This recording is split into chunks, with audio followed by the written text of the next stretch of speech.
Sigrid, help open my access to Levicpedia. Ouch! It hurts!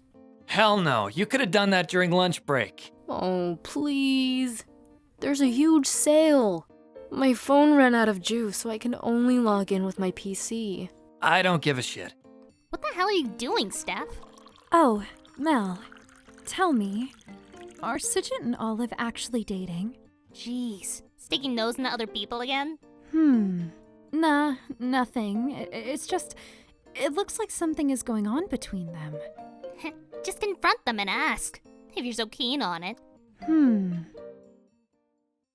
Hey, two lovebirds flirting around during office hours? Have you all got no work to do? Give me a fucking break. I was summoned by Mr. Rudy to fix his network. Then Olive got in my way all of a sudden. Oh boy, do we really look like lovebirds? Gotta go. Can't make him wait any longer. Grant my access when you're done, Kay? No! Oh, come on. So what do you think? I'm baffled. They're not like the usual couple, I guess. Weird ones, eh? I don't get them either.